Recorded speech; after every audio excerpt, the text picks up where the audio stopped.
केंद्र कर रहा है हिमाचल से सौतेला व्यवहार या फिर हमारी सरकार ने ही किया हिमाचल का बंटाधार। पहले का फंड अभी तक खर्च नहीं हुआ, ढेर सारे लोगों को नहीं मिला है मुआवजा। अनुराग ठाकुर दे चुके हैं पाई पाई का हिसाब, अब पूछ रहे अपना हिसाब कब देगी कांग्रेस की सरकार। वैसे तो हमारे देश का राष्ट्रगान भी हिमाचल के बिना पूरा नहीं हो सकता, लेकिन हिमाचल के साथ सरकारों का व्यवहार देखकर लगता है कि हिमाचल इस राष्ट्र में नहीं है, केवल गान में ही बचा है। अलग अलग पार्टियों के नेता एक दूसरे पर आरोप लगाते हैं। एक कहता है तुमने हिमाचल को पैसा ही नहीं दिया, फिर दूसरी तरफ से आवाज आती है कि हमने तो दिया था, मगर तुमने ना तो आज तक हिसाब दिया है और हमने जो पैसा भेजा था उसे भी खा गए। इसलिए आज के इस वीडियो में हम पता लगाएंगे कि केंद्र का पैसा हिमाचल में आने के बाद कहां छूमंतर होगा। इसलिए वीडियो को अंत तक जरूर देखें और सब्सक्राइब करें हमारे YouTube चैनल को। तो चलिए बात शुरू करते हैं 2023 की आपदा से, जिसके बाद हमारी सरकारों ने कहा था कि हम मिलकर मदद करेंगे। केंद्र ने कहा था हम पैसा भेजेंगे, प्रदेश सरकार ने कहा था हम राहत पहुंचाएंगे।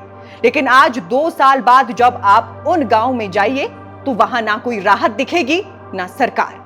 सिर्फ आंकड़े की बात करें तो 2023 में केंद्र सरकार ने 2 बार बिना ब्याज के 500 करोड़ दिए, फिर 2000 करोड़ रुपए अलग से राहत पैकेज के तौर पर दिए गए। प्रधानमंत्री आवास योजना के तहत 93,000 मकान मंजूर हुए। पिछली बार 12,000 मकानों के लिए एक्स्ट्रा फंड दिया गया। अब सवाल ये है कि इतना सारा पैसा गया कहां? क्योंकि उस साल के बहे पुल तो आज भी टूटे पड़े हैं। जो दुकानें बह गई वो बस बह ही गई और राहत मिली सिर्फ भाषणों में है।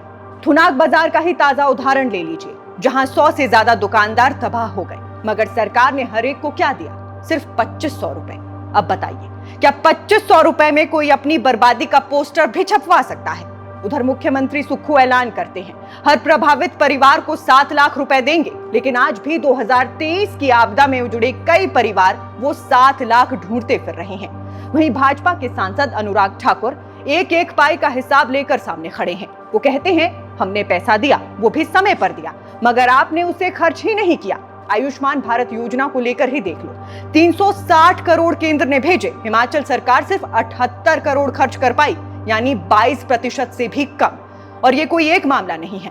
प्रधानमंत्री ग्रामीण सड़क योजना में 2700 करोड़ की मंजूरी दी गई थी, लेकिन सरकार को दिक्कत थी कि उद्घाटन में नाम किसका आएगा।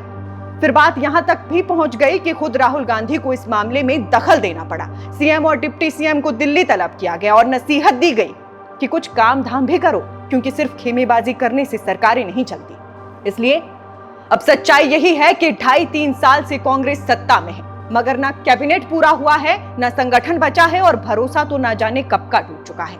और जब हर कोने से घिरी सरकार के सिर पर आपदा की तीसरी लहर आती है तो उनके पास फिर वही पुरानी फाइल होती है, केंद्र पैसे नहीं दे रहा।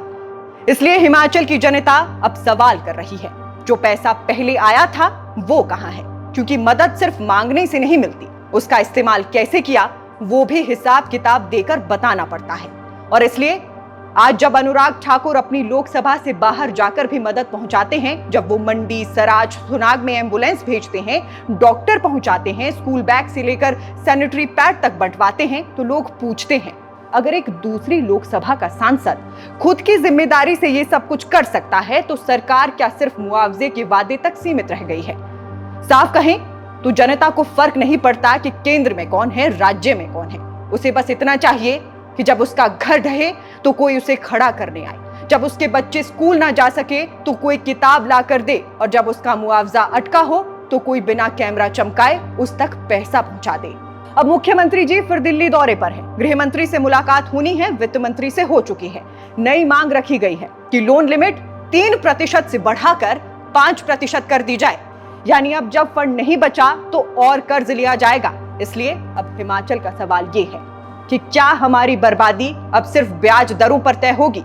एक वक्त था जब हिमाचल को मॉडल स्टेट कहा जाता था। आज हालात ये हैं कि हमें मदद के लिए खुद को साबित करना पड़ता है, और इस सब में राजनीति जीत रही है, जनता हार रही है। क्योंकि राज्य सरकार कहती है हमें 10,000 करोड़ चाहिए और केंद्र पूछता है पहले का हिसाब दो।